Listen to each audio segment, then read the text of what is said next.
FoodPolicyUS is pleased to present this educational series highlighting issues and debates in our food system. Join us each week as we hear from leaders and innovators around the table.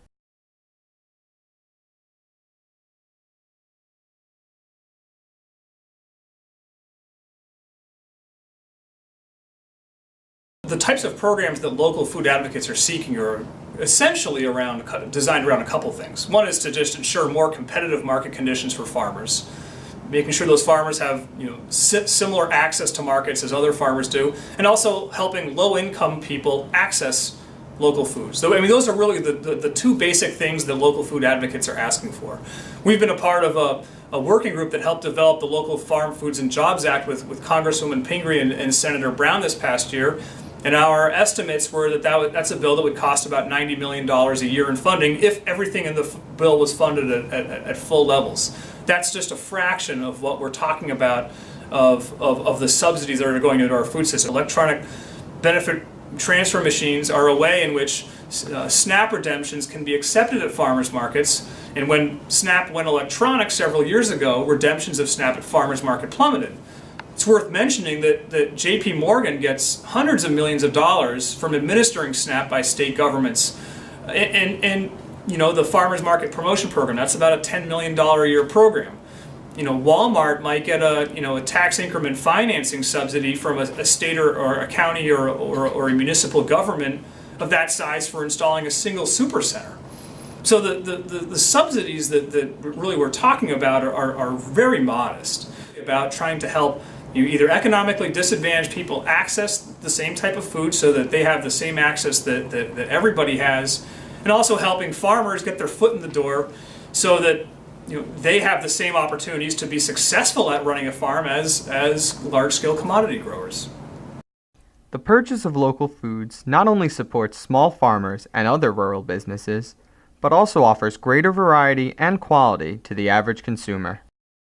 While large-scale fruit and vegetable producers haven't gotten the same farm subsidies that commodity producers have, they get other types of subsidies through the development of water projects and infrastructure and highways.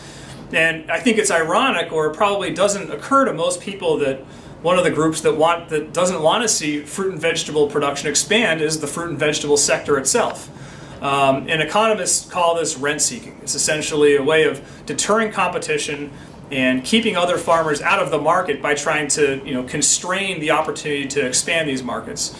And really what it is that they don't want to see other farmers coming in there and earning a profit, not because it isn't profitable for those other farmers, but because it is profitable for those other farmers, and it to some degree it may affect their market share. Planning restrictions are one of the ways in which we've seen farm policy restrict fruit and vegetable production. The lack of development of an effective insurance policy for whole farm revenue is another such example.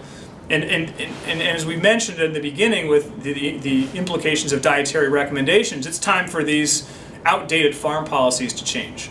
We should not have a farm program structure that is developed around restricting fruit and vegetable production while trying to find new market opportunities or ways to prop up corn production. We already have enough corn.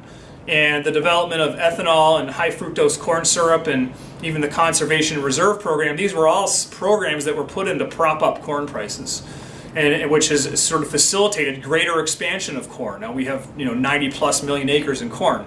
Only 2% of our agricultural land is in fruits and vegetable productions, and 50% of our plate is supposed to be of fruits and vegetables if we go to the My Plate recommendation. So there's clearly a disparity between the amount of fruits and vegetables we're seeing produced in the United States and the amount of fruits and vegetables in terms of what we're supposed to be consuming.